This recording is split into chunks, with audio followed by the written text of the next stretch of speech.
Hey guys, welcome to Storytime with the Andrew Bello here on the Wrestling World Podcast Network YouTube page. I was just communicating with a fellow listener to our podcast, Adam Dribelbus, who's been on the Next Level Wrestling podcast with me before. And Adam, is constantly kind of exchanging ideas with me and other members of the network about wrestling and this, that, and the other thing. Anytime he has it on, he says he pretty much tries to tweet at us, and we always have a good conversation. Adam's the man. Hello, Adam.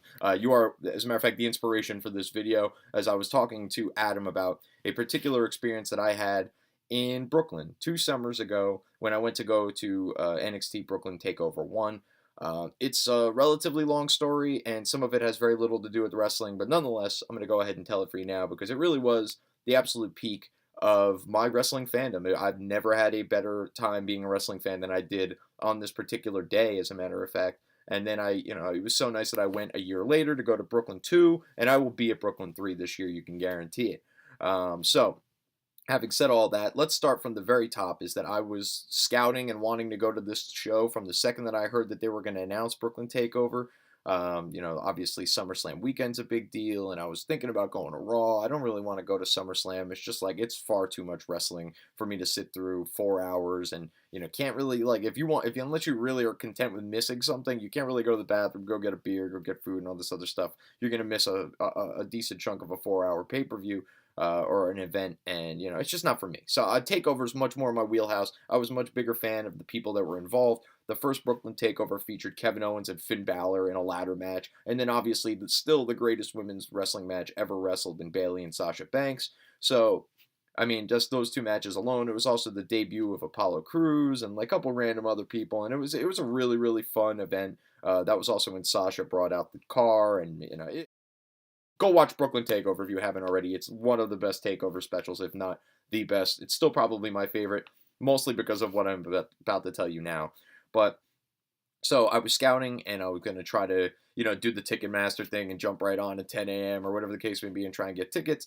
And I was talking to a friend of mine, and time had passed, and I didn't get to do that. So I was going to try and find StubHub tickets or this, that, and the other thing. I was talking to a good friend of mine, Sean, and Sean is, like I said, a good friend. He's somebody I've known since first grade.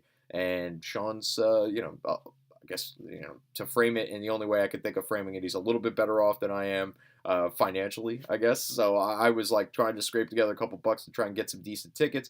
And Sean, I was just talking to him about it. Sean used to watch wrestling with me back when we were kids and it was more popular, but he's kind of fallen out of it. Anything he knows about it at this point is probably the result of a conversation he's had with me. And so he was saying, oh, well, if you want to go to the show, yada, yada, yada. And he's asking me all these questions. I see him on his laptop. I've known Sean long enough to know. And this was not my intention when I brought it up with him. But I knew as soon as I started seeing what he was doing that he was going to try and buy me a ticket. So that's what he did. He gives me a StubHub information, says, go ahead, print out the ticket, yada, yada. I see that he spent an ungodly amount of money on these particular tickets. So thank you again, Sean.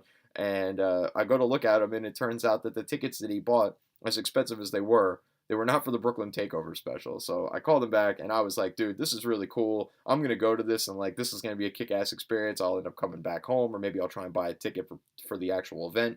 But this is really cool. Thank you so much. I did just want to let him know. And, within an hour, he gets back to me and says, all right, go check StubHub again. I just bought you a ticket for the actual event. So Sean's the man. That's the part of that story that you need to know. I go to the Brooklyn TakeOver panel, and or the NXT panel rather, and there are some of the legends, future legends of the business on this particular panel. When you go, it's on the network, so you could go watch this whole thing. Is the NXT panel, I believe. If you type it into the search bar, you should be able to find it on WWE Network. You'll see me, you'll see my hat, you'll see my Sasha Banks shirt. I'm sitting in the very front row all the way to the right.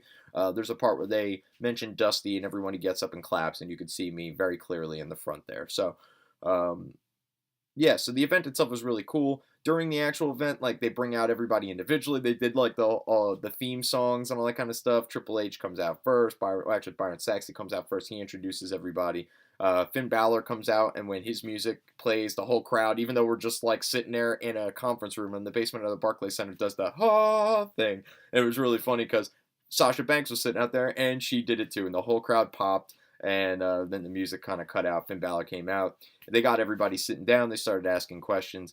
At the conclusion of the presentation, essentially, we got to go up on stage and take a picture with these guys. This is a picture I've shown on the network before, but I will do it again here. And so you got, legends of the business, myself and Byron Saxton, are potential legends of the business. Um, so as I'm done with this picture here, first and foremost, I walk up and they have a little X like right on the ground here that says, "Hey, stand here." So I walk up there, and where that X is directly in front of Triple H. So I stand on that X and I kind of turn back around to Triple H. Mind you, I'm a mark. I am nervous as shit. Like, I'm standing on the stage with the WWE champion, the NXT champion, the NXT Women's champion, my favorite wrestler Kevin Owens, one of my all-time favorites in Triple H, and Corey Graves, who has the potential to be one of, if not the greatest commentators that I've ever heard. Potential, we'll see. So I stand in front of Triple H. I kind of turn back around to him and I say, "Am I going to be blocking you?" And Triple H is 3-4 inches taller than I am. Obviously, he's got to have another 50 pounds, 60, 70 pounds of muscle on him. I don't have a lot. This is what I'm working with, folks. So I turn around to him. I said, "Am I going to be blocking you?" And he goes, and he grabs me by both shoulders and he just moves me about a half a step to the right. And as you can see, right there, that's Triple H's hand on my shoulder. So I'm a mark. I freaked out a little bit. This is all very cool to be interacting with some of my favorite wrestlers, some of my all-time favorite wrestlers. And then when I'm done, I basically walk back this way to get off the stage. So I walk past Finn Balor, barely bats an eye at me, and I mean, I don't know how much of an interaction I was really expecting from any of these guys. Walked past Sasha, looked at her, smiled. She smiled. I walk past Kevin Owens. Kevin Owens looks at me and just says, "Sup, dude?"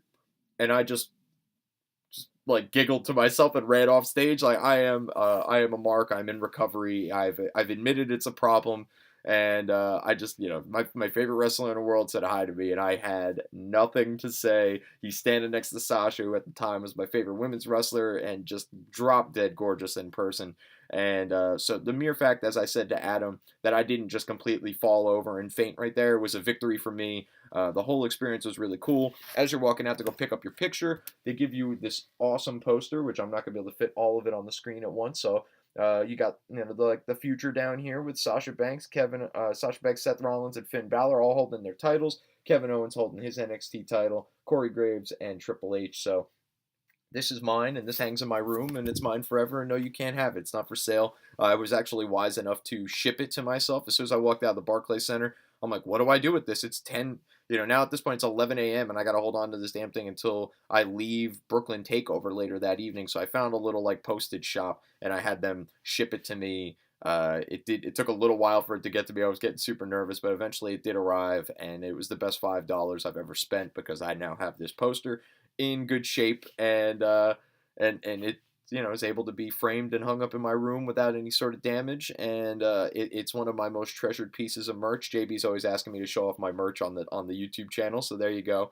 That's a bit of memorabilia, I guess, probably not necessarily merch, but I mean, that whole experience was really cool. Again, go back, and if you didn't watch it, just go back to the WWE Network and watch the NXT panel. They cover a lot of kind of like behind the scenes, early growings of NXT, the transition from FCW, Dusty's influence, Triple H's goals long term, Seth Rollins comparing little shitty locker rooms that he used to work in the indies compared to what he's working with in the performance center now. Some of the improvements that they've made since he was there, which he was a little upset about. It's really cool. You definitely want to check all that stuff out.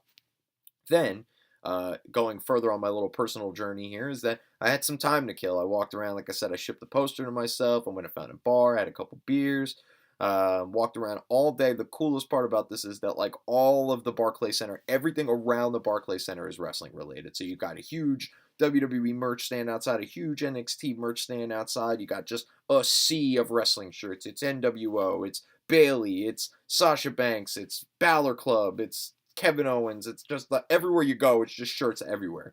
It's like just being in an actual WWE universe, as if this was like a timeline that existed where WWE was about as popular, if not infinitely more so than the XFL, and just walking around and seeing everybody in eye shot being a WWE fan. It's really cool. And mind you, this is noon the day of, so we're not even close to when TakeOver starts.